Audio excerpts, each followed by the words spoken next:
Muchas gracias al Keito por invitarme aquí, a Dorita, que no veía hace tanto tiempo, a Walter, a quien veo demasiado seguido, lamentablemente, y a todos ustedes por acompañarme hoy. Es difícil hablar después de Walter, que habla también y ha hablado de un tema que está de alguna manera relacionado al que vamos a hablar nosotros hoy. Vamos a hablar acerca de qué es lo justo, ¿ok? Es muy común que tengamos en discusiones, no solamente los abogados, sino cualquier persona, una discusión acerca de qué es lo que consideramos justo, qué es lo que consideramos correcto, qué es lo que creemos está bien y está mal, ¿no es cierto? Y es más, yo diría que la justicia es algo que uno siente casi desde niño, ¿no es cierto? Cuando los padres lo castigan no es justo, cuando alguien se saca una nota mejor que la de uno sin haber estudiado no les parece justo. Hay una serie de cosas que a uno le van pareciendo justas e injustas y tiene que ver probablemente con la forma en la que pensamos, con la forma en la que hemos sido educados, con las creencias que tenemos, pero también tienen que ver con las circunstancias. Y creo que el gran problema que uno encuentra en la justicia es que cuando discutimos acerca de la justicia, cuando hablamos acerca de qué es lo justo, rara vez estamos hablando sobre un mismo concepto. ¿Okay? Creo que el problema que gran parte de la discusión que se da en los distintos países o en las distintas sociedades respecto de qué está bien y qué está mal, respecto de qué es lo correcto o lo incorrecto, respecto de cómo deberíamos vivir en sociedad, se da porque no tenemos una definición única de qué es la justicia. ¿Okay? Entonces, cuando hablamos de justicia, hablamos de cómo deberíamos tratarnos entre nosotros, ¿no es cierto? Hablamos de cómo se debe organizar la vida en sociedad, cómo debemos vivir en sociedad. Hablamos de cuál debería ser la ley, de quién debería tener derecho a qué. ¿Sí? Hablamos en el fondo de respetar la libertad, ¿hasta qué punto? ¿Hasta dónde? Hablamos de maximizar el bienestar, hablamos de promover la virtud, hablamos de obtener la igualdad. Digamos, hablamos de una serie de cosas que pueden ser entre sí contrapuestas. ¿Sí? Es materia de la filosofía moral tratar de definir cuáles son los problemas que hay en una sociedad y darles un marco para su discusión, y no necesariamente vamos a llegar a una única definición. Lo importante es que sepamos en qué creemos y por qué lo creemos. ¿Okay? Vamos a ver. Los criterios de justicia que nos permiten, como decía hace un rato, definir cómo es que queremos vivir en una sociedad, qué es lo que creemos correcto, qué es lo que creemos incorrecto. Los criterios de justicia nos permiten reconocer, cómo se, vale la redundancia, reconocen o asignan las cosas que más nos importan en la sociedad. El dinero, los bienes, los derechos, los deberes, los poderes, los honores, los oficios, se reconocen, se obtienen, se asignan en una sociedad en función de diversos criterios. Uno de ellos es el criterio de justicia. Y vamos a encontrar legítimo o ilegítimo, o legítima o ilegítima una situación en función de cuál sea nuestra concepción de qué es lo justo. Nuevamente, tengamos estos 4 objetivos en mente, porque no se puede tener todo en la vida. ¿No es cierto? Hay costos de oportunidad. Voy a tener una tendencia un poco economicista, fruto de haber ido a Chicago. Entonces, si uno quiere hacer una cosa, tiene que sacrificar necesariamente otra. ¿Okay? Entonces, si yo quiero promover el bienestar, no necesariamente puedo obtener la igualdad. No quiero. Si yo quiero respetar la libertad, tal vez no pueda cultivar la virtud. ¿Okay? Hay distintos fines entre sí y tenemos que ver cuál es el que a nosotros nos parece el correcto. Pensamos en un caso, ¿ok? Este caso lo saqué de un libro fantástico que se llama Justice, de Michael Sandel, un profesor de Harvard que, a pesar de ser un poco socialista, es, contrario a lo que puedan pensar ustedes, muy inteligente. A ver, imaginemos que estás manejando un tranvía a 100 kilómetros por hora. ¿sí? Vienen manejando en el tranvía no tiene frenos, no pueden frenar. Están yendo a 100 kilómetros por hora y ven que hay 5 personas paradas ahí en la vía y que ustedes no tienen forma de avisarles, no están mirando, se los van a llevar y los van a matar a los 5. De pronto, saben con certeza que los 5 morirán. De pronto, notan que hay una desviación en el riel y ustedes sí pueden mirar y hay una sola persona trabajando ahí en el riel.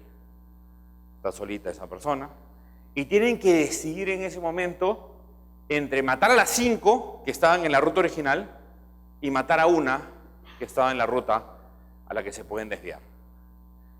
¿Qué harían? ¿Cuántos matarían a los 5? Ninguno. Tú matarías a los 5. Tenemos un asesino en la sala. 2, 3, 4, 5. Ok, perfecto. ¿Cuántos virarían el auto? Digamos, tienen que ir por una por otra. O sea, que todo el resto viraría el auto, viraría el tranvía, ¿no es cierto? ¿Por qué matarías a los 5? Yo me imaginé que la otra persona era mi madre, entonces en ese caso mataría a los 5 aleatorios. Ya. Sacaría... Sí, pero no, tu madre en el tren, ni está en los rieles. Tranquilo, tu madre está en tu casa, sí, está en tu casa, cocinando tu lonche para cuando regreses. Tú tranquilo. Si no fuera tu madre, ¿matarías a los 5? Ya. Alguien que no haya pensado que es su madre, o de repente alguien me dice, tú matarías a los 5, porque pensarías que está tu novio ahí entre los 5 y lo quieres. No. Los mataría porque fue mi primera opción. Entonces fue lo primero que yo dije. Entonces, no, los voy a matar a ellos. Mi esposa fue mi primera opción y aún no la he matado, pero me gusta como... Ok, entiendo, un tema de mala suerte para los 5. Si hubiera sido el 1 la primera opción, lo hubiese matado a él.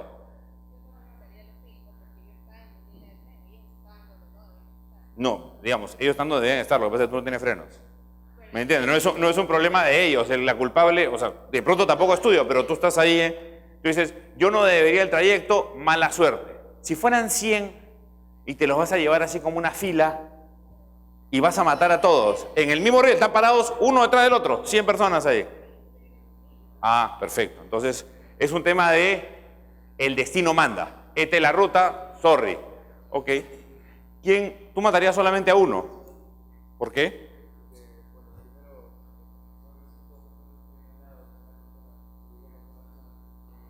¿Y si fuera tu madre?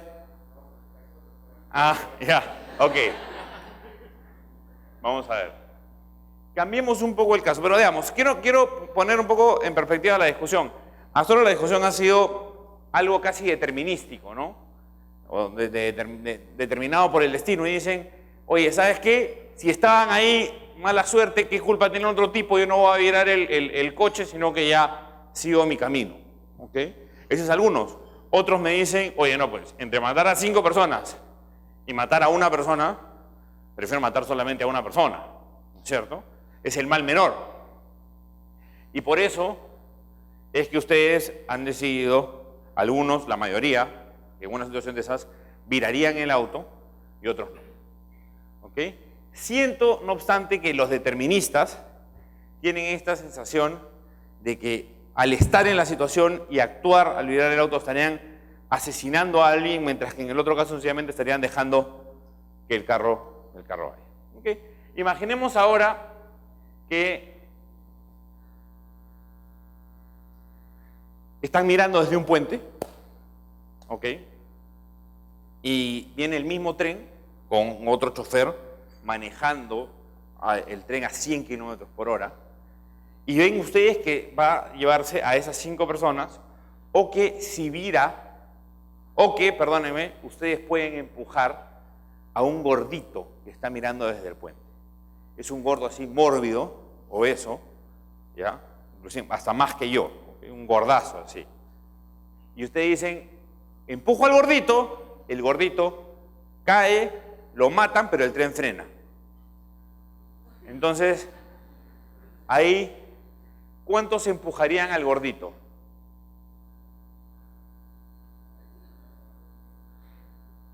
A ver, levanten la mano los que matarían, dejarían que los 5 mueran. Ya, levanten la mano los que dejarían que los que no empujarían al gordito. Ya. No empujarían al gordito. Ya. Ok. Levanten la mano los que empujarían al gordito. Ya. ¿Por qué no empujarían al gordito? Tú no empujarías al gordito. ¿Por qué?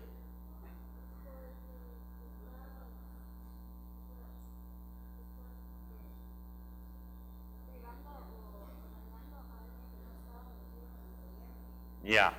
Pero bueno, ¿quién lo manda a mirar ahí por el...? Ya. Entonces, ¿y quiénes sí matarían al gordito?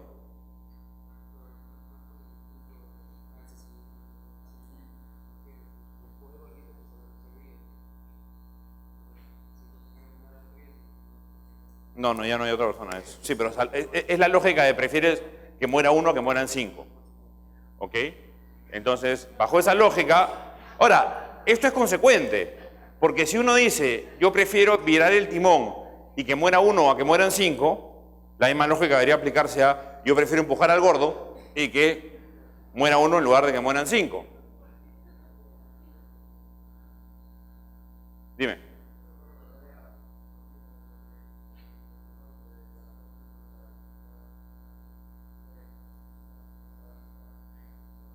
Ya, y una pregunta, si no tienes que empujar al gordito, sino que tienes un timón. Entonces tú, si giras hacia acá, se abre el piso y el gordito cae. Si no giras nada, el tren sigue su curso. No hay chofer, tú estás manejando desde el puente. O decidiendo no matarlo y matar a los 5. Ya, pero lo que te quiero decir es, en el primer caso, tú decides a quién matar. Si giras el timón, te llevas a la persona acá. Si sigues de frente, te llevas a los 5. En el segundo caso, también. Si no haces nada, mueren los 5. Si empujas al gordito, muere el gordito. Tú dices, no, pero es distinto porque tendría que empujar al gordito. Chévere, no lo empujes. Imagínate que el carrito viene sin chofer, lo manejas desde el puente y tiene 2 alternativas. Si sigues de frente, matas a 5. Si giras la rueda, el gordito cae y lo matan al gordito. ¿Qué harías? ¿Ah? ¿Matarías a los 5? Ok. Veamos, pero básicamente la lógica de este caso es la siguiente. ¿Viste? Cuéntame.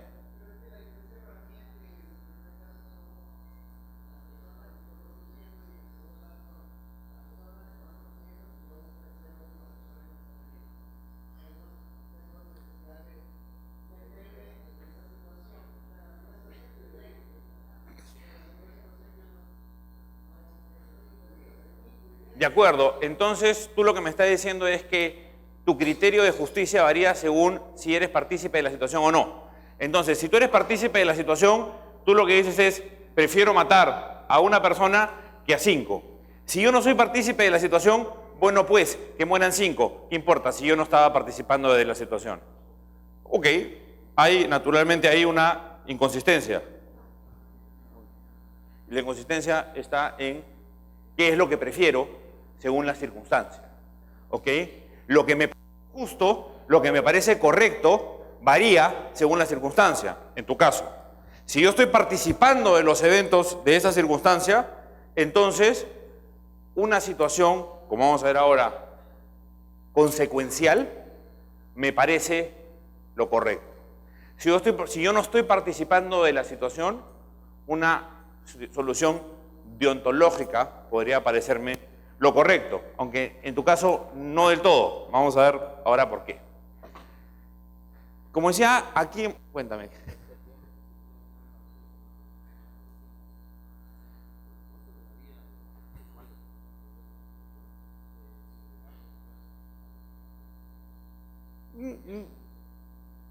Ahora vamos a discutir esto.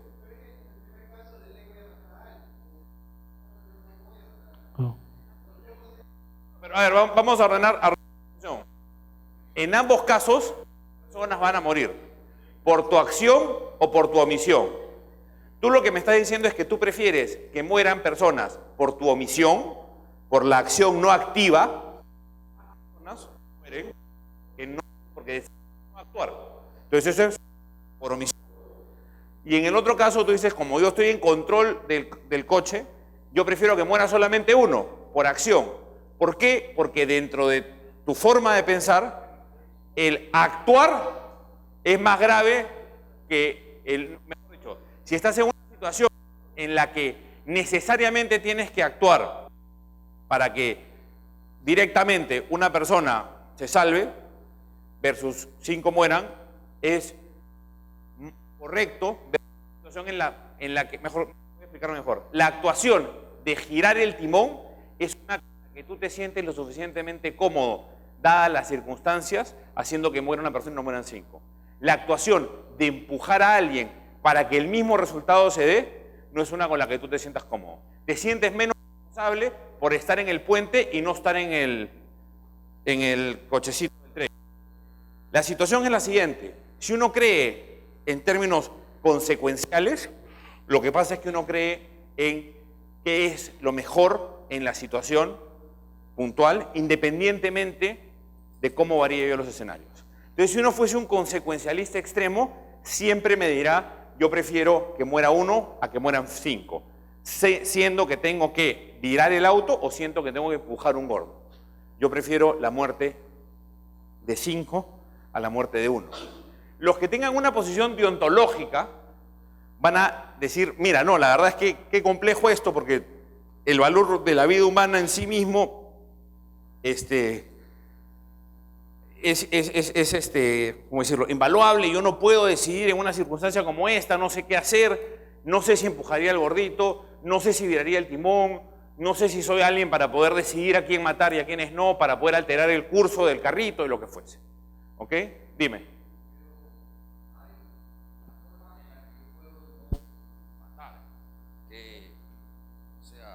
Hola, vaya.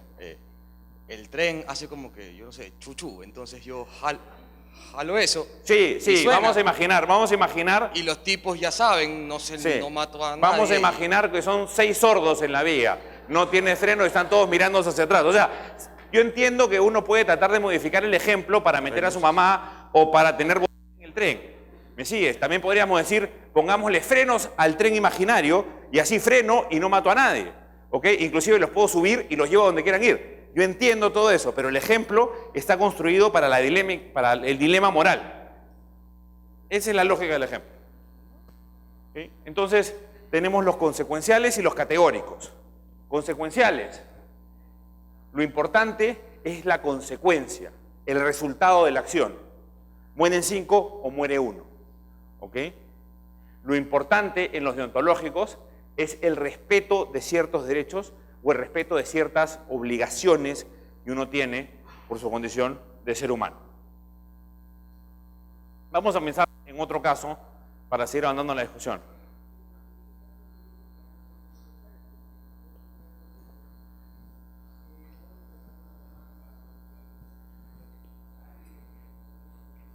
Pero nuevamente estamos introduciendo, focalicémonos en el dilema moral, ¿ya?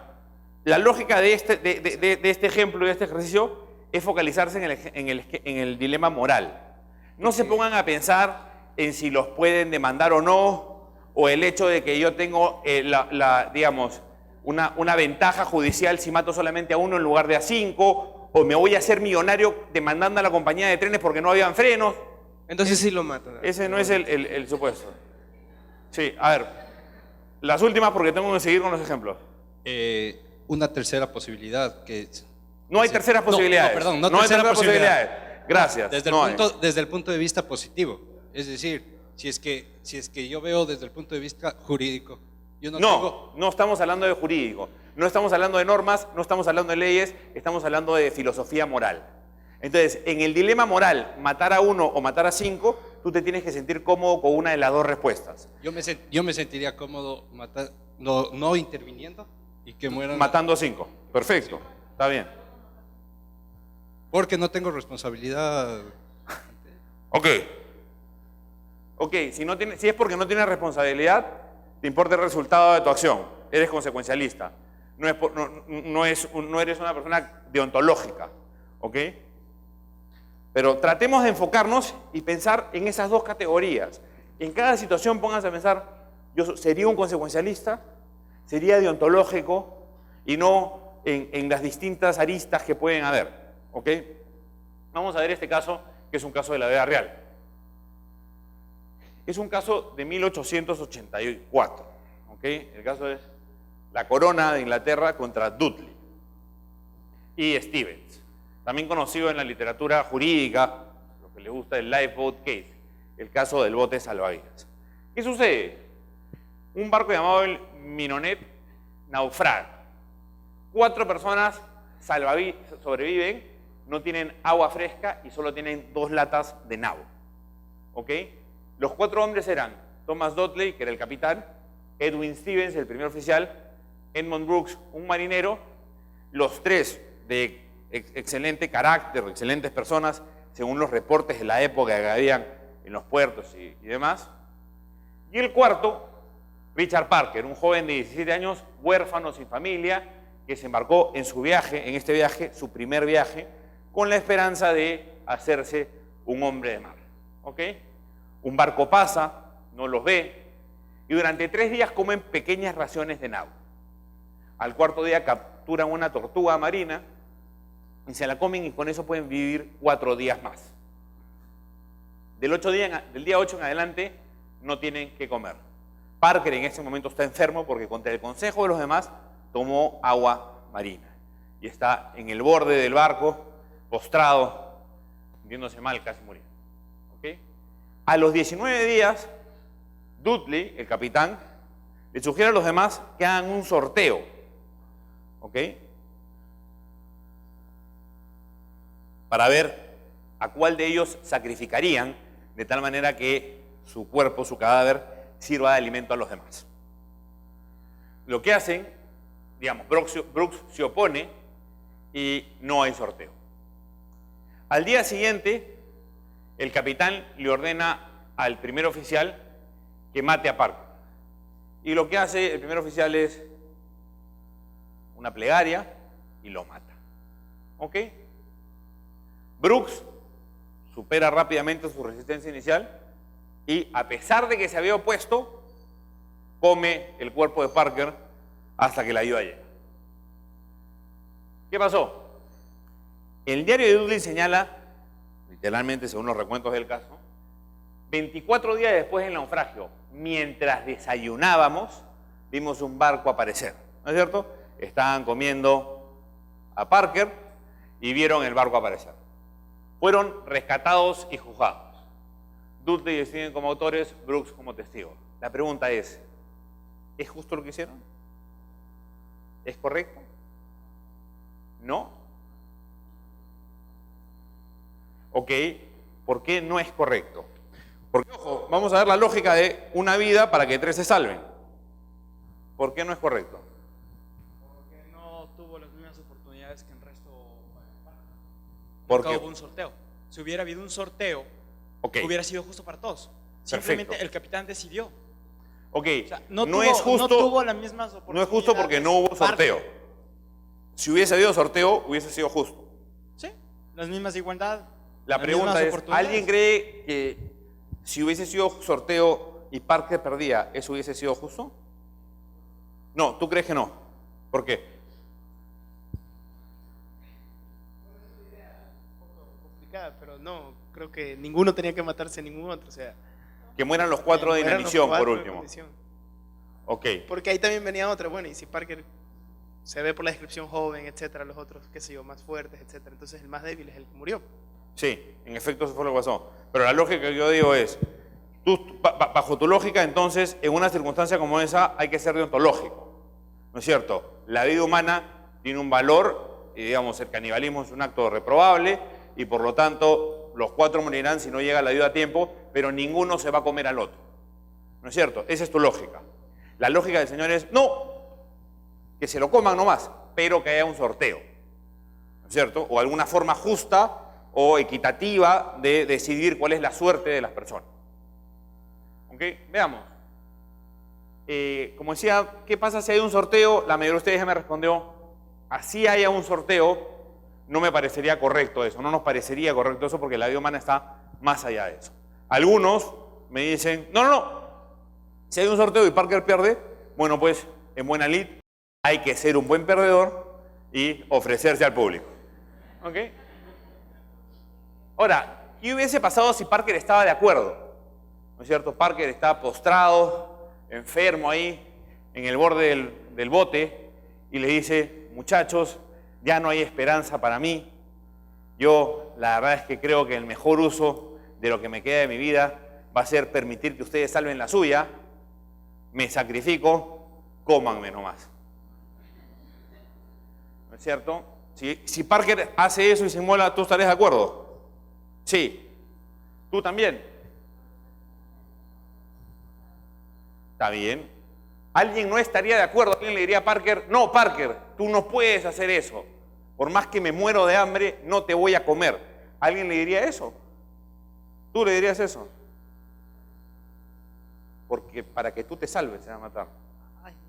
Ay, ni que se fuera a morir. Pero se iban a morir. Si tú no comes desde el día 8 hasta el día 24, 16 días, te puedes morir. ¿Alguien? Pero hay otras opciones, o sea, estás en el mar, puedes pescar o lo que sea y puedes comer. Estás en un bote salvavidas al medio del mar, no has pescado nada en 8 días, al final del día parece que no hay muchas opciones. Son 19 días, perdóname.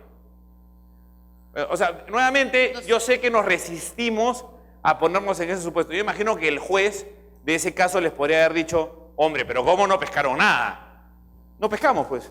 Si hubiésemos pescado, no nos hubiésemos comido a Parker. ¿No es cierto? Esa es un poco la lógica. La pregunta es, puntual, si Parker está de acuerdo y dice, muchachos, sacrifíquenme porque yo prefiero morir y que ustedes se salven, ¿cuántos estarían de acuerdo con eso? Ok, perfecto. ¿Qué pasa si Parker, después de decir eso, cuando están a punto de matarle, dice, ¿sabes qué? Ya no, la verdad es que lo he pensado bien y ya no, mejor no.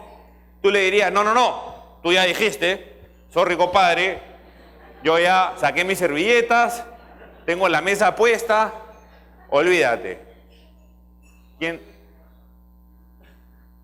harían? ¿Le permitirían retractarse? Esto bien, si se retracta no, pero tendrían que volver al principio del sorteo. La pregunta es, ¿por qué le permitiríamos retractarse de ese contrato? ¿Y por qué no le permitimos a la gente retractarse de sus otros contratos?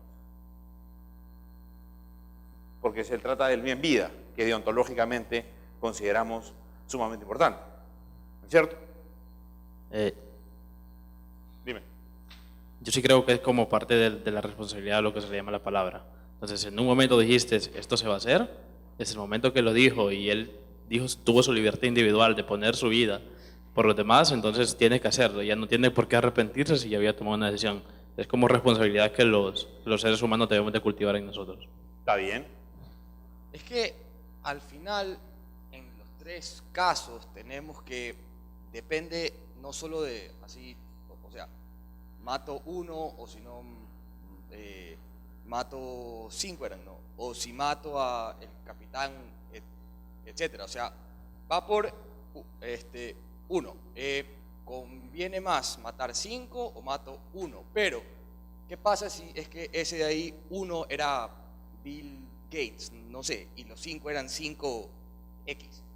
En el otro caso, Parker era tenía un título que era famoso o algo, creo. No, pero lo que tú me estás diciendo es que tú eres consecuencialista al extremo. No, Porque, o sea, porque mira, solamente para seguir tu argumento, ¿ya? El argumento que tú has dado es consecuencialista al extremo, porque tú lo que me estás diciendo es, hombre, no importa la vida humana en sí, ¿me sigues? El que no pueda yo decidir quitarle la vida a alguien y tenga que dejárselo al azar es una cosa. El que yo decida que matara a 5 personas, peor que matar a una, sino cuánto produce cada quien. Entonces, si vamos a matar a Bill Gates versus matar a 5 personas que no producen nada, pues matemos a las 5 personas que no producen nada. Eso es consecuencialista. Claro. Lo que importa es el resultado. Sí, yo en verdad no sigo ninguna de como que esas dos. Eso es utilitarismo ahí, o sea, cualquiera está mal. Entonces, se trata sobre a cuál le saco más utilidad. O sea. Entonces, Yo la verdad creo que el utilitarismo en sí Sigo es tu punto. Sigo tu moral. punto.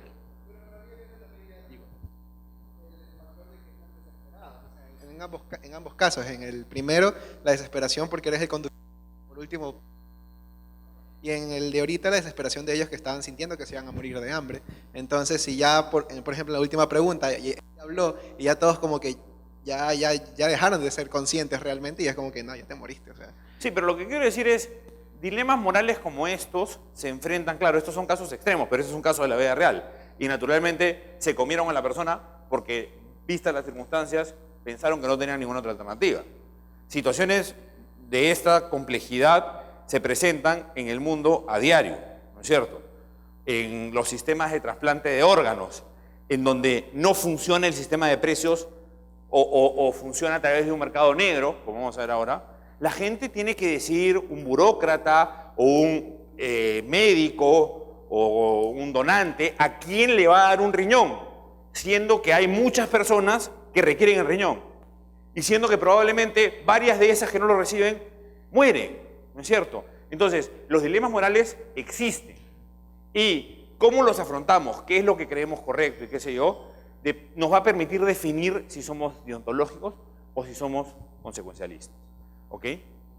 Y nos va a permitir además definir o darnos cuenta de que no hay absolutos y de que en ciertas situaciones creemos en soluciones consecuenciales y que en otras creemos en situaciones deontológicas.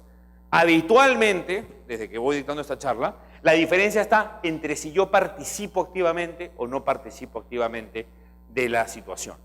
Si yo participo de la situación y tengo algo que decidir ahí, ¿no es cierto?, tiendo a ser consecuencialista, porque tiendo a decir, dentro de los males que me toca elegir, porque yo soy actor en esta situación, yo voy a optar por el menor. Cuando la situación no es una en la que nos involucremos directamente, uno se vuelve principista, deontológico. No, muy mal. ¿Cómo ha hecho eso? Yo no. ¿Girar el timón para matar a uno y salvar a 5? Sí, pero empujar al gordo, no te pases. ¿No es cierto? Son situaciones en las que no tenemos absoluto. Ahora, ¿cómo llegamos a categorizar qué es lo correcto y qué no es correcto? ¿Qué es lo justo? ¿Quién se merece qué? Se basa además en diversas aproximaciones que la filosofía ya ha abordado extensamente, ¿ok? Y es bueno que pensemos en los distintos argumentos sobre qué es lo justo, sobre si la gente debe ser libre o no, sobre si se debe promover la igualdad o la libertad, sobre si se debe maximizar el bienestar y demás. Y estos criterios van a ayudar a tener una primera aproximación, probablemente ustedes ya la han tenido a cada uno de estos autores por separado, conjunta para que se puedan llevar unas herramientas que les permitan profundizar en esta visión. Respondiendo a la pregunta, o sea, los contratos parten de la voluntad. Y si ¿Qué Parker, pregunta? ¿Qué la pregunta? de Parker, si decide inmolarse y luego se arrepiente. Ya. El contrato era voluntario. Yo dijo que me coman, ustedes me comen. Hay dos partes. Entonces ellos aceptaron comer. Él aceptó ser comido, pero se puede arrepentir. Y es un tema voluntario. No. Los El contrato, vamos a ver. El contrato es voluntario, Sí. pero una vez que las partes acuerdan, se puede exigir de manera forzosa, porque si no, no habría ninguna forma de que el contrato funcione. La pregunta es si consideramos que las personas pueden contratar sobre eso. Esa es la pregunta. ¿Sí? ¿Me entiendes? La pregunta es, oye, ¿yo puedo contratar sobre mi vida, sobre entregarle mi cuerpo a alguien para que se lo coma o no? Y es una pregunta que vamos a tocar más adelante. ¿Ok? Vamos a ver ahora un poco de nociones básicas. Utilitarismo. Jeremy Bentham. Bentham, un filósofo inglés muy famoso, tenía una idea central que yo creo que ha marcado la discusión de la economía a lo largo del tiempo. Y esta idea central era que los seres humanos somos esclavos del dolor y del placer. Y que el objetivo de una sociedad, el objetivo de las personas que viven en una sociedad, debe ser obtener el mayor placer para el mayor número, la mayor felicidad para la mayor cantidad de personas. ¿Ok? Esta idea es sumamente compleja, porque, digamos, la pregunta es, ¿cómo saber cuál es la felicidad de cada uno. Los valores son subjetivos, ¿no es cierto? Yo no tengo idea de saber cuáles son las preferencias de la señorita o cuáles las preferencias del señor. Yo no sé qué es lo que lo hace feliz o la hace feliz. No tengo idea qué lo entristece y que no lo conozco, ¿no es cierto? Si la lógica es que la felicidad es lo que debemos aspirar para el mayor número, la pregunta es, ¿cómo saber si el mayor número está feliz o no, o está triste? ¿Cómo tener siquiera una idea de tal cosa? Lo único que nosotros podemos ver son las preferencias que las personas revelan en la sociedad, típicamente a través del proceso de mercado, ¿no es cierto? Entonces, si una persona se compra algo, yo tengo que asumir necesariamente que valora en más lo que recibe que lo que da, porque de otra manera no lo habría comprado, ¿no es cierto? Ustedes no pagan 10 por algo que valorizan en 9, ¿ok? Entonces, es la única forma que se me ocurre de saber cómo la gente está más feliz en términos utilitarios. La otra alternativa, que era un poquito el problema de Bentham, es que alguien diga qué es lo que causa felicidad y qué es lo que causa tristeza, y fomente uno y prohíba otro, ¿no es cierto?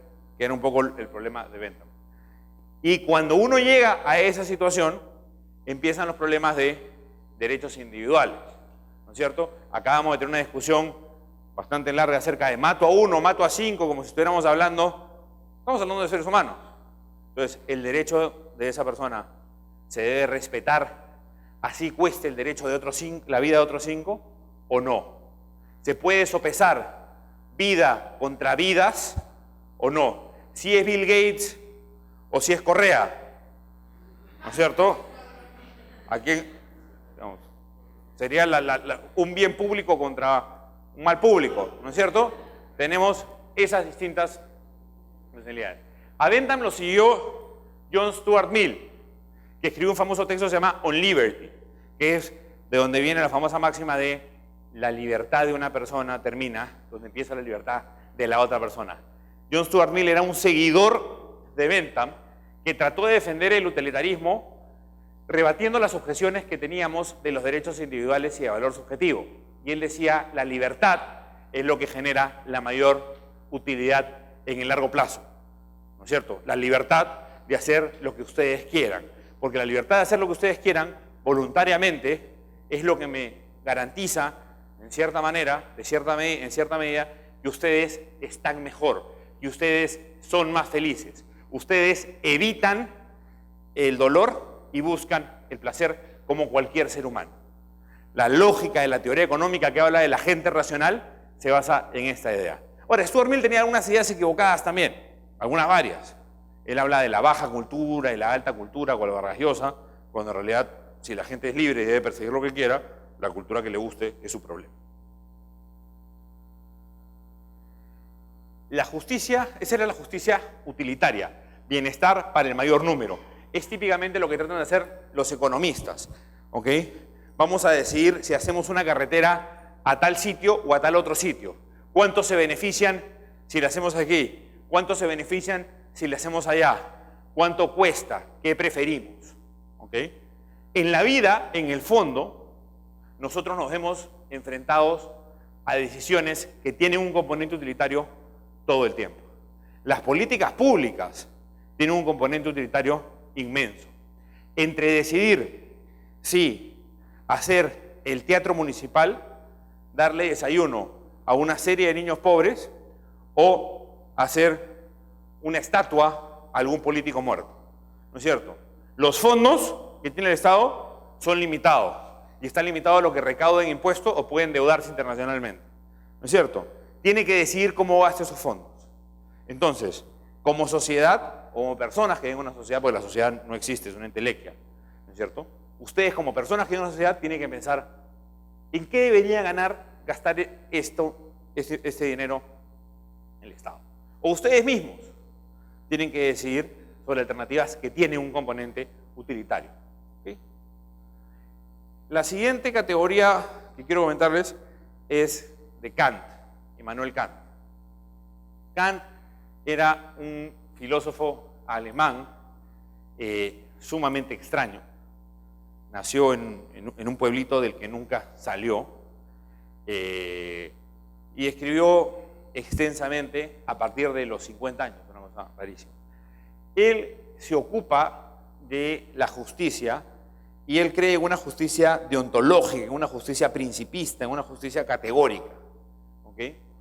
Kant basa su argumentación en la razón y dice que lo justo es que lo moralmente correcto se ajuste a una ley moral y se base en la motivación de la gente. Los motivos de las personas para Kant son sumamente importantes. ¿Ok? Y sobre esa base crea dos imperativos, el imperativo hipotético y el imperativo categórico. El imperativo hipotético es, si yo quiero obtener X, hago Y. Si yo quiero salir con una chica, ¿no es cierto? O estar con una chica, pues la invito a salir. Si yo quiero que me presten dinero en el futuro, pago mis deudas presentes para hacerme fama de buen pagador. ¿Ok?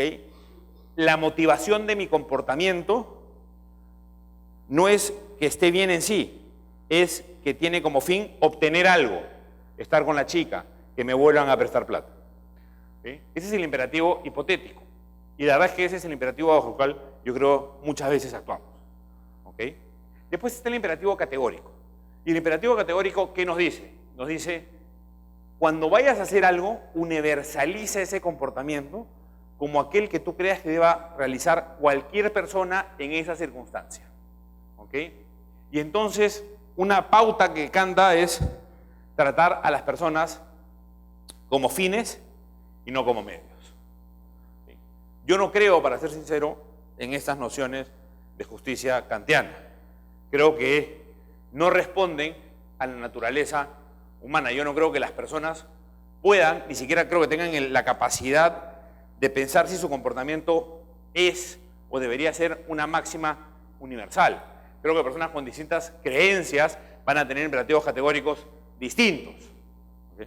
No existe tal cosa como una ley moral universal, porque la moral responde a las costumbres que tienen las personas que viven en un determinado momento, en un determinado lugar, y consideran como correcto o incorrecto. Entonces, yo creo que es imposible hablar de imperativos categóricos. Es ignorar la naturaleza humana.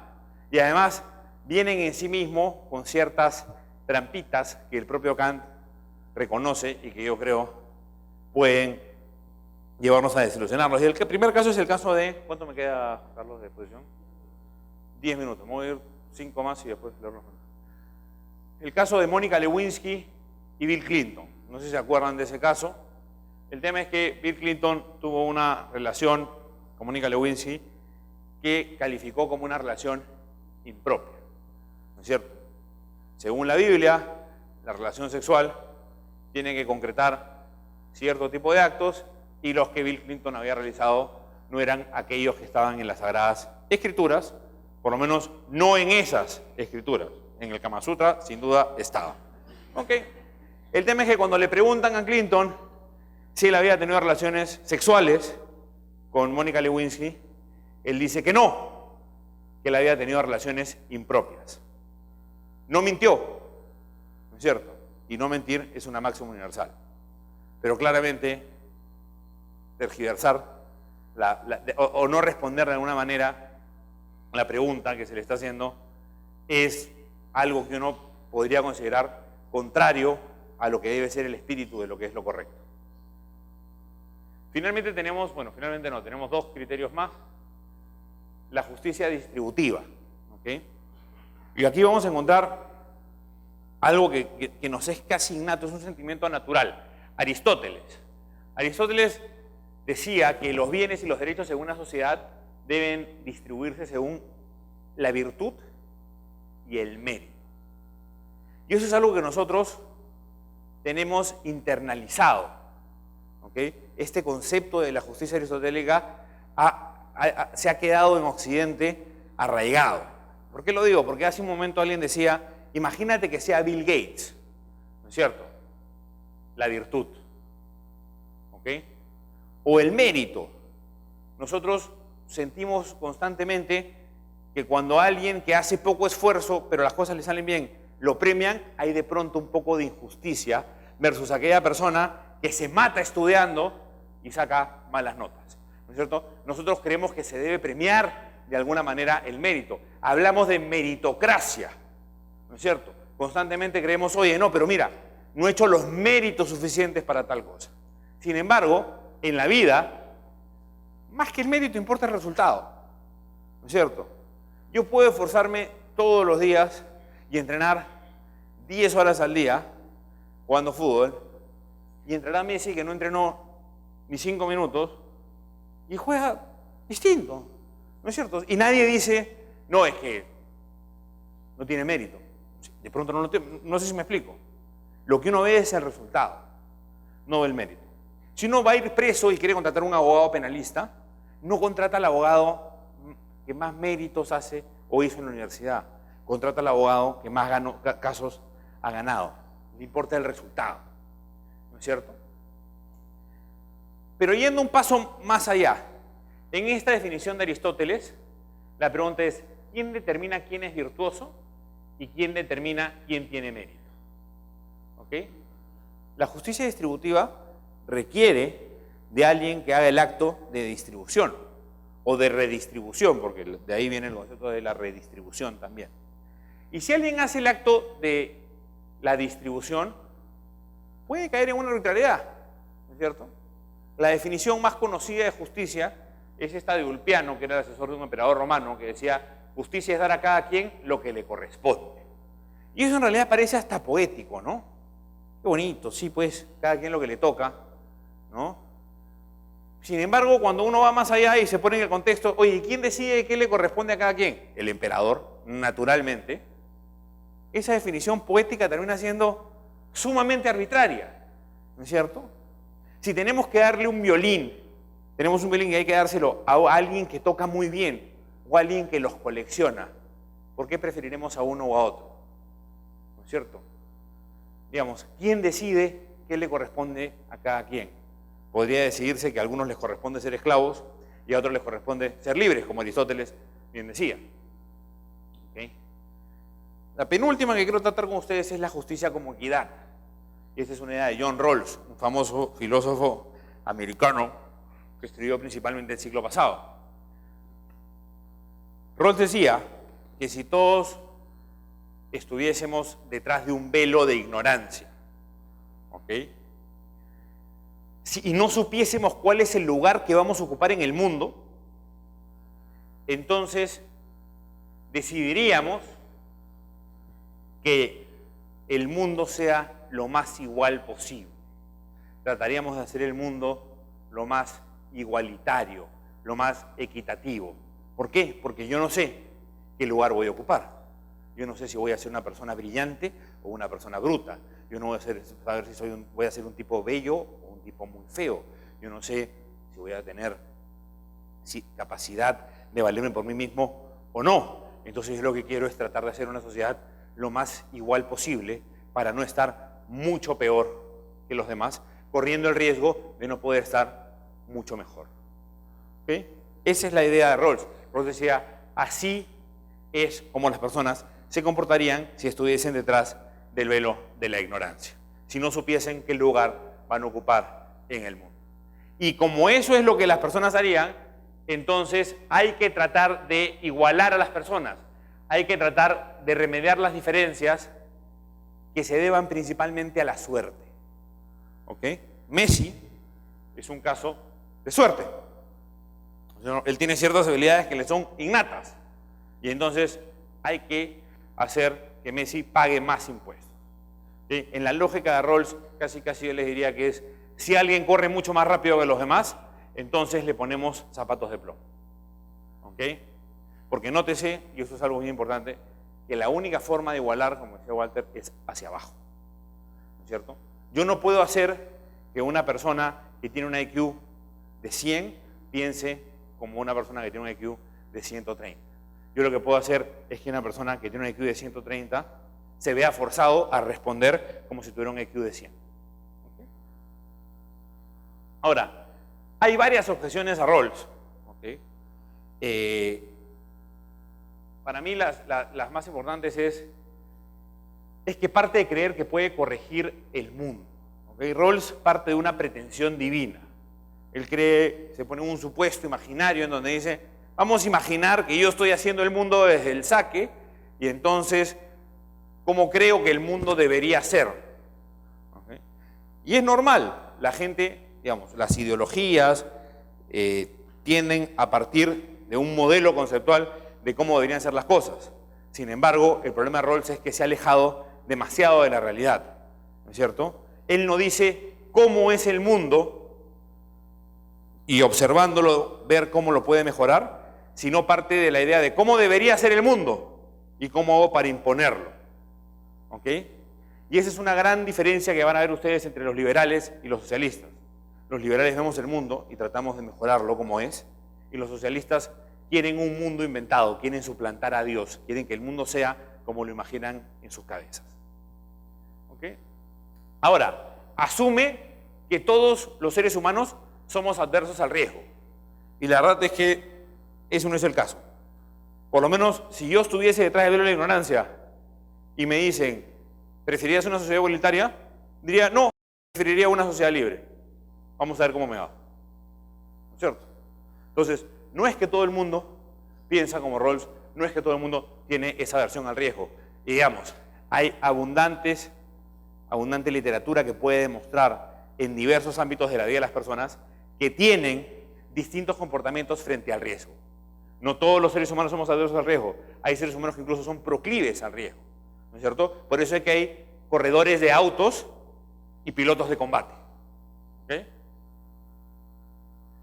Finalmente, Rawls lo que hace es eliminar los incentivos para progresar. Castiga a quien se esfuerza. No siempre vamos a poder definir si el fruto de los beneficios que alguien tiene se debe a la suerte o se debe al esfuerzo y al trabajo o a ambos. No sabemos cuánto del éxito de Michael Jordan se debía a su habilidad innata para jugar básquet y cuánto se debía a la cantidad de horas que entrenó, el tiempo que le dedicó a mejorar y qué sé yo. ¿No es cierto? Sin embargo, si lo sancionamos por tener esa suerte, vamos a generar desincentivos para que trabaje y sea aún mejor en algo. ¿Ok? Estas situaciones, además de tratar de remediar las cosas, tienen un problema grave, ¿no? Y es que a veces las empeoran. Por ejemplo, la acción afirmativa. Queremos combatir la discriminación y decimos, ok, vamos a hacer que este colegio acepte una cantidad de personas de descendencia africana, el 25%. Ok, estamos privilegiando a esas personas y estamos discriminando a todas las que no encajan en esa categoría. No estamos haciéndolo por mérito, por notas, por poder económico, lo que fuera. Es por suerte. Entonces, remediamos un problema de discriminación con discriminación. Ese es el tipo de problemas que tiene el tratar de igualar. Y finalmente, la justicia liberal, la justicia individualista, de la que hay múltiples exponentes.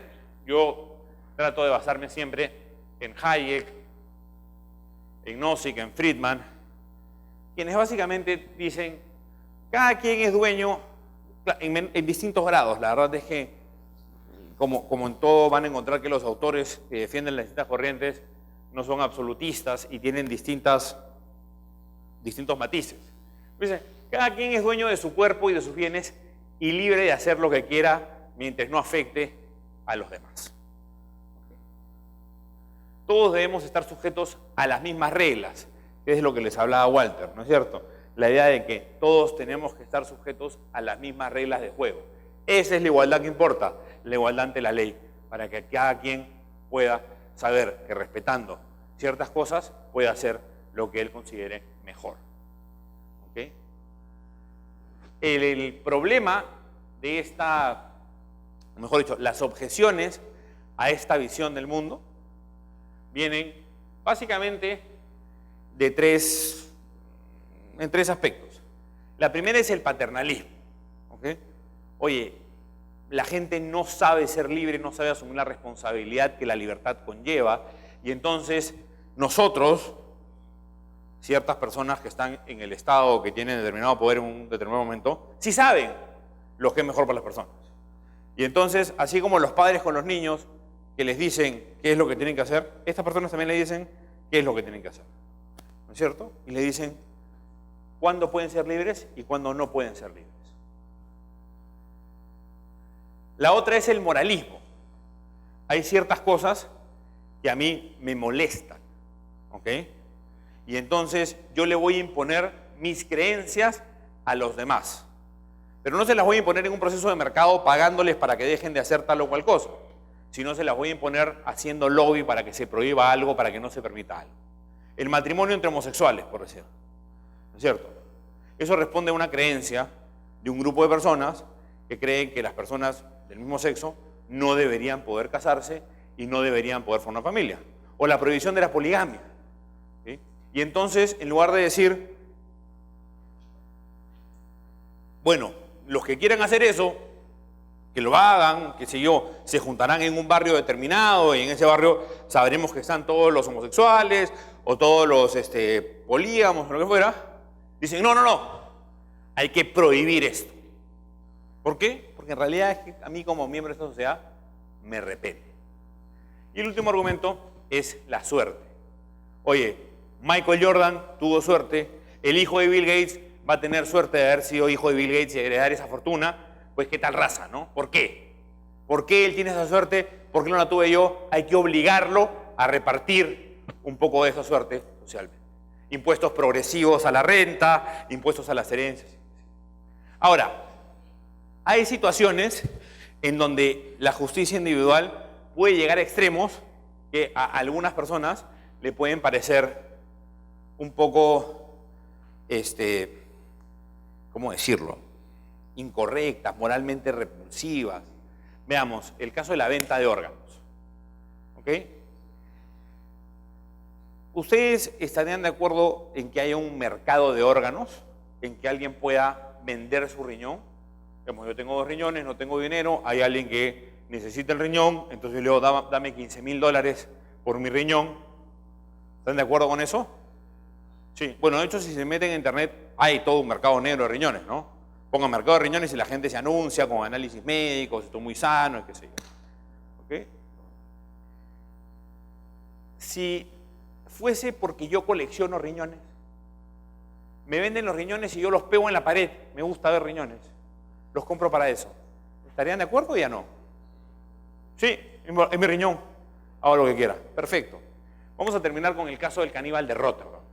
El caníbal de Rotterdam era un médico, entrado a sus 40 años, un poco más, que puso un anuncio en internet ofreciendo tener un acto de canibalismo consensuado con otra persona.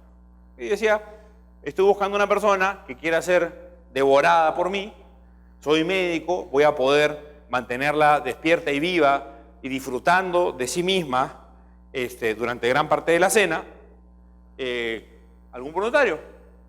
200 aplicaciones le dieron al caníbal de Rotterdam, de distintas personas, cómeme a mí, hombres, mujeres, soy un gordito sabroso, soy una mujer saludable, he sido vegetariana, yo tengo sabor a pollo, qué sé yo. Una serie de aplicaciones, el tipo decide por uno finalmente, lo invita a su casa, lo filma, este tipo dice que él consciente y voluntariamente ha decidido participar en ese acto, tienen una cena romántica con velas, la persona fue el plato, fue la entrada, el segundo y el postre, después de la cena la persona murió y el caníbal de Rotterdam los restos, ¿no es cierto?, las sobras las metió en unas bolsas y a la refri, como uno hace con lo que queda después de la comida. ¿Sí? Lo condenaron al caníbal de Rotterdam después de una ardua discusión en Alemania sobre si era o no posible que alguien decida sobre la posibilidad de tener un acto de canibalismo consensuado. La pregunta que ustedes se harían es, ¿hasta ese límite llegaría yo de pensar que un sujeto debe ser libre de incluso sacrificar su vida en esta forma tan grosera o no? Ese es un tema que, la verdad es que yo sí, no lo considero una práctica recomendable, No se la ofrece, no le diría a ninguno de mis amigos que lo haga, pero es problema de cada quien. Pero es una pregunta que ustedes tienen que hacerse para ver cómo piensan acerca de él. Okay. Yo creo en realidad en la justicia liberal porque es defendible sobre la base de una posición deontológica. Yo creo que es lo correcto, creo que es lo que corresponde, que se respeten los derechos individuales de las personas a elegir lo que ellos quieran hacer con su cuerpo, con su vida, con su propiedad, a elegir su propio destino. Creo que además, desde un punto de vista consecuencial, es la única forma que tenemos de ver cómo es que la gente está más feliz, mediante los intercambios voluntarios que nos revelan qué es lo que las personas prefieren, y elimina la arbitrariedad, o elimina lo más que se puede, la arbitrariedad de que unos decidan por otros. Y esto creo que se da porque parte de entender el mundo como es, y no como quisiéramos que sea. Gracias.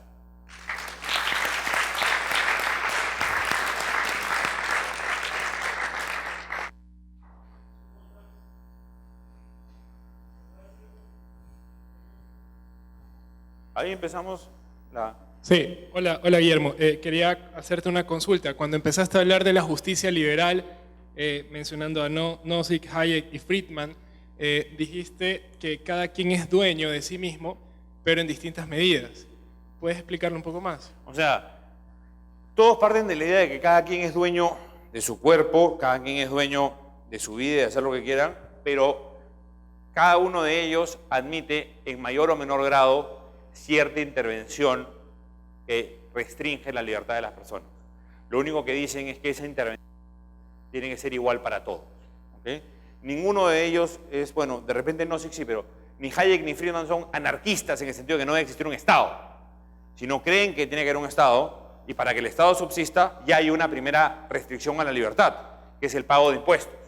Entonces, en mayor o menor grado, ellos lo que te dicen es, hay una restricción a la libertad de quedarte con tus bienes, hay una restricción al uso de tu propiedad por los bienes que le tienes que pagar el Estado, y esa restricción se justifica en que las reglas que te permiten que la vida en sociedad se lleve puedan ser aplicadas. Entonces a eso me refería. Ahora, los matices de qué debe hacer el Estado con ese dinero también varían en Friedman y en Hayek. Eso lo vamos a ver en la charla de mañana. Pero un poco a eso me refería. Y aquí quiero llegar un poco al punto de la esclavitud y los impuestos. ¿Ya? Van a encontrar mucho en la discusión liberal un símil entre la esclavitud y los impuestos. La pregunta es, yo por ejemplo, si gano 120 en un año, le pago más o menos 50 al Estado, si no un poco más. ¿Okay? Eso quiere decir que trabajo casi 4 meses, si no más, casi 5 meses para el Estado, literalmente, ¿no es cierto? Equivaldría a que yo 4 meses no vaya a mi oficina y me vaya a trabajar para el Estado haciendo lo que hago y que no me paguen un sol por eso o un dólar por eso. La pregunta es, ¿en qué se diferencia eso de la esclavitud? Bueno, yo creo que de pronto se diferencia en que trabajaré menos, pues. Los esclavos tal vez no tengan esa posibilidad porque los azotan. El Estado felizmente no está haciendo eso por ahora. Entonces, hay una similitud, no obstante, entre una cosa y la otra. Y por ende, es bien importante que ustedes tengan eso en mente cuando piensen acerca de cuáles son las soluciones que se le deben dar a los problemas. Porque si la solución pasa porque el Estado realice algo, tienen que pensar que de una u otra manera están esclavizando a un grupo de personas, o a ustedes mismos, que son los que pagan los impuestos. Pregunta.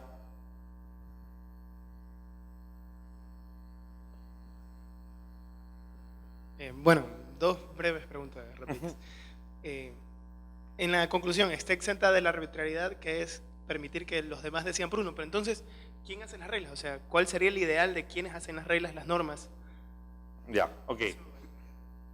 Esto un poco lo comentaba Walter, y es que las reglas no las hacen, digamos, hay esta pretensión que tenemos que tienen las personas religiosas,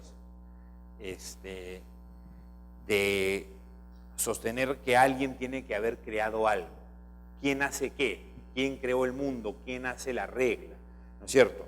De hecho, para mí el comunismo, el socialismo tiene un componente místico de religión bien marcado, en creer que hay alguien todopoderoso que va a hacer que todos los demás estén bien.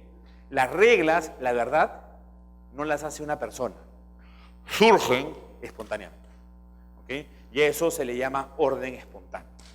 El orden espontáneo es un fenómeno que se da en las sociedades mediante la interacción social. Yo me doy cuenta que tengo cierta habilidad para criar ganado y para ordeñarlo, pero soy muy bruto sembrando y cosechando. Mi vecino se da cuenta de que él es muy malo con el ganado y muy bueno cosechando. Cada uno se dedica a lo suyo e intercambiamos. Un día él decide no cumplir conmigo, otra persona ve eso y decide no contratar más con él. ¿Okay? De pronto nos ponemos de acuerdo y decimos todos, ¿sabes qué? Cuando eso pase, vamos a permitir que esta persona que hemos elegido vaya y te quite los bienes porque ya te habías ofrecido a cumplir. Eso es el orden espontáneo. La ley está siempre un paso atrás de la realidad. El derecho se construye en la realidad y lo único que hace el legislador es observar los fenómenos sociales y tratar de reconocerlos. Pero habitualmente está un paso atrás de la sociedad. El derecho no lo inventó nadie. Las reglas se surgen de ese fenómeno social. Más bien, cuando queremos imponer un orden de arriba a abajo que no respete lo que las personas en sus usos y costumbres prefieren hacer, lo que va a pasar es que la gente lo va a hacer igual, solamente que ha alterado el sistema de precios. ¿Okay? Los mercados negros son eso. Cuando les hablé de los mercados negros de los riñones, si alguien quiere vender el riñón y otra persona lo quiere comprar, estas personas lo van a hacer, no porque el Estado lo prohíba, van a dejar de hacerlo. Lo que ha pasado es que los precios han variado porque tenemos un componente adicional que valorizar, la sanción. ¿Okay? El mercado de las drogas. No porque la droga esté prohibida, la gente deja de drogarse. Por el contrario, es un bien que se vuelve más caro, porque como hay una prohibición y una sanción drástica al que lo haga y una guerra asociada a eso, lo que pasa es que es muy costoso producirla y las personas que la pueden producir tienen mecanismos para sacar a la competencia o eliminar la competencia que no tienen los otros participantes del mercado normal, del mercado no prohibido. Pero lo que te quiero decir es, en ese caso, hay una regla. La gente no puede comercializar droga o no puede consumir droga. Hay una realidad. La gente lo hace. ¿No es cierto? Entonces, un fenómeno muy importante que tienen que ustedes aprender a observar es el del orden espontáneo. Entender que las sociedades funcionan de cierta manera porque las personas así se comportan y no porque el Estado así lo impone, no porque el gobernante así lo quiere. ¿Okay? Los crecimientos, por ejemplo, en el Perú están en plena campaña electoral y tenemos a los presidentes que dicen, no, en mi gobierno el PIB iba a crecer 5%. El presidente no tiene nada que ver con cuánto crece el Producto Bruto Interno de un país. ¿No es cierto? Tiene todo el poder para hacer que no crezca, pero no tiene el poder para hacerlo crecer. ¿Okay? Lo único que puede es ayudar de pronto, fomentando que la gente pueda decidir libremente qué es lo que quiere hacer y qué es lo que quiere producir. Pero tratemos de no tener ese chip de quién lo hizo, quién lo logró, cómo se pudo, quién hace la regla, quién determina. No, las sociedades, la interacción de las personas es lo que genera eso. ¿Alguna otra pregunta? Otra pregunta bien rápida. ¿No? Sí, si quieres después en el coffee break, esa es la pregunta. Solo es como una acotación a lo que dijo. Sería más o menos que esto de la justicia y lo de las reglas se forma como la demanda. O sea, en el mercado, que yo digo que las personas prefieren tanto de tal bien porque, no sé, o sea, tal grupo ha demandado mucho más o cosas así. O sea, surge de lo que hace la mayoría, ¿verdad? A ver, estamos hablando de dos cosas distintas. La justicia surge de que lo que nosotros consideremos está bien o está mal en función de nuestras valoraciones. ¿Ya? Yo no te puedo decir cuál es el criterio de justicia correcto. yo tengo argumentos para rebatir algunos, tengo argumentos para soportar otros, para apoyar otros, pero al final del día es algo que individualmente cada persona va a tener. Lo que uno hace en esta charla de filosofía moral es tratar de darles las herramientas para discutir acerca de cómo creo que deben ser las cosas, qué creo que es correcto e incorrecto. Yo creo en la libertad de las personas. La demanda es un fenómeno que uno puede observar en la realidad. ¿Okay? Sencillamente vemos algunas cosas que pasan en la realidad y si creemos en el mundo, mejor dicho, y si observamos el mundo y entendemos que las cosas actúan, digamos, la gente actúa en función de determinados incentivos, vamos a entender los procesos de demanda y los procesos de oferta. ¿Okay? Si un bien es prohibido, entonces sube de precio porque hay gente, digamos, va a seguir siendo demandado. ¿Ok? Pero como hay ciertos costos asociados a la producción de ese bien que pueden implicar la cárcel inclusive, entonces el bien va a ser bastante costoso. Por eso es que ante una legalización como la del alcohol en los Estados Unidos, el precio baja. ¿Por qué? Porque todas las personas que hubieran querido estar en esa industria, pero que no estaban por miedo a ser presos o por miedo a que si entran en el negocio los que ya están en ese negocio los maten, pueden ingresar. Pero los fenómenos de la oferta y la demanda son las reacciones que las personas tienen a los diversos movimientos que se dan en la sociedad, a las diversas modas, a los diversos incentivos, a la tecnología, a lo que fuera. Estas discusiones de dilemas morales son más personales en función de qué es lo que creo es correcto e incorrecto.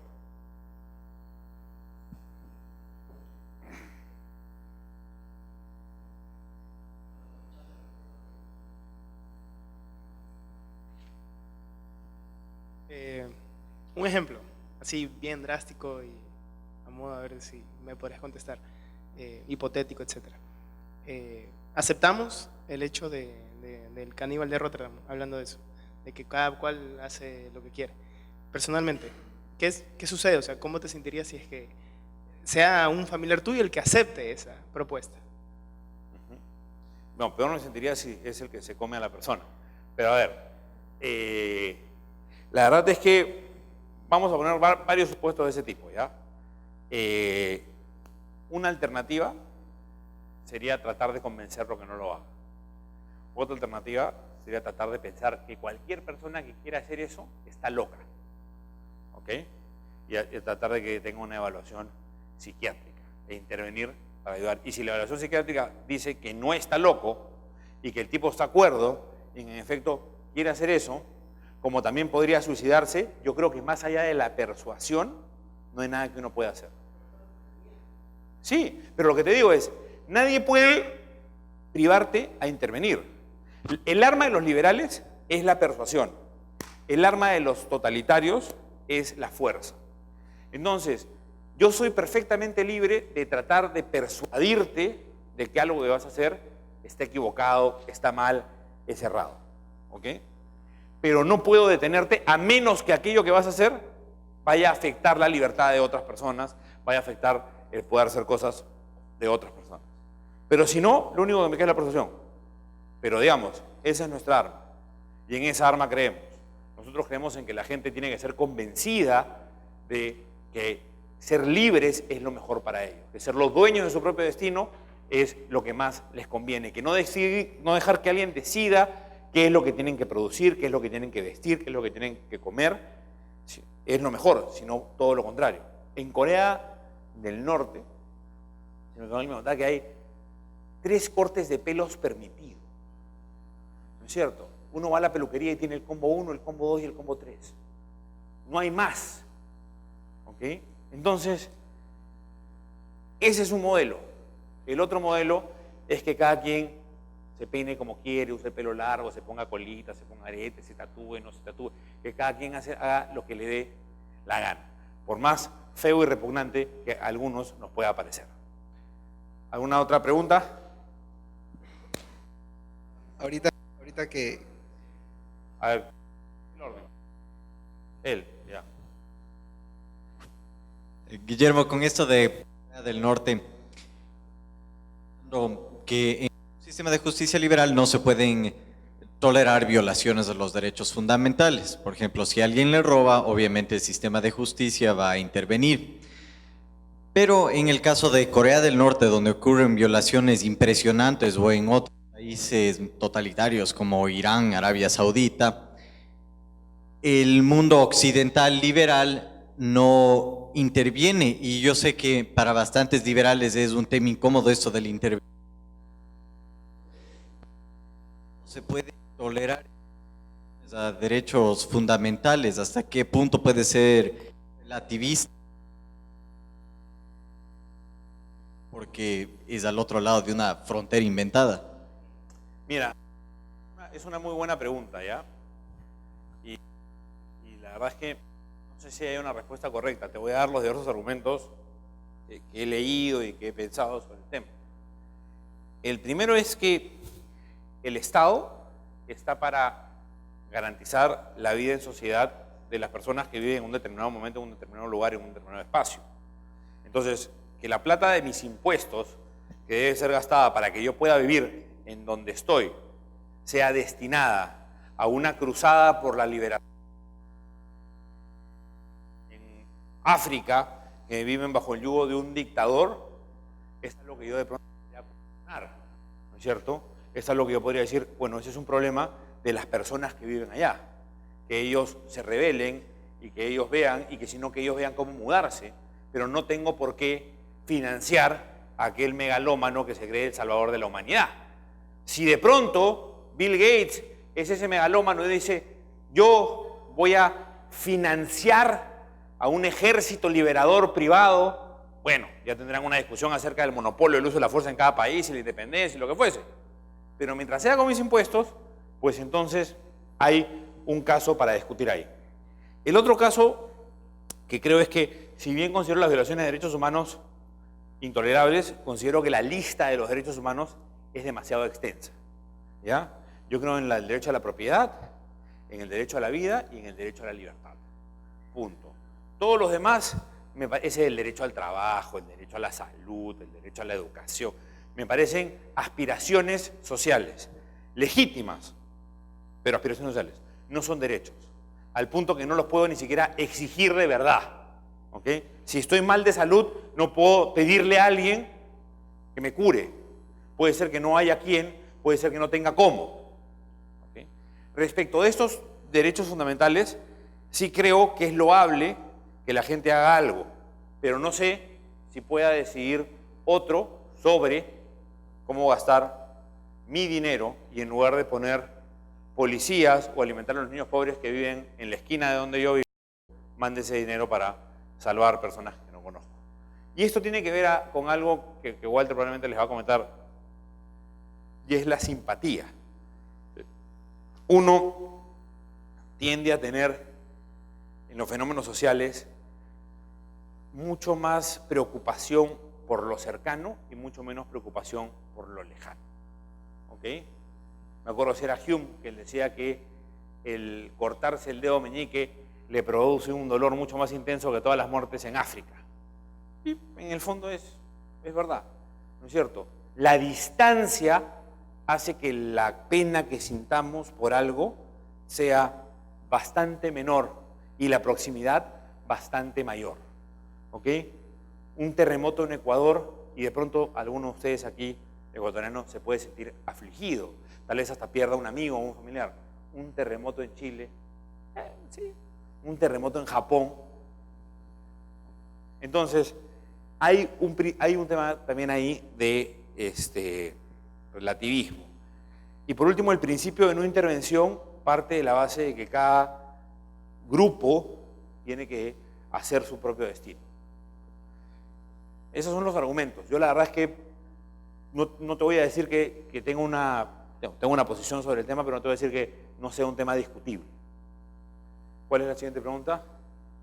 Bien. Cuando hablamos del asunto de la persuasión y que para los liberales tenemos que ser nuestra arma principal y eso, por ejemplo, se me vino a la mente, porque no sé si aquí hayan, pero ahí me imagino que tienen que haber personas que tengan aspiraciones políticas.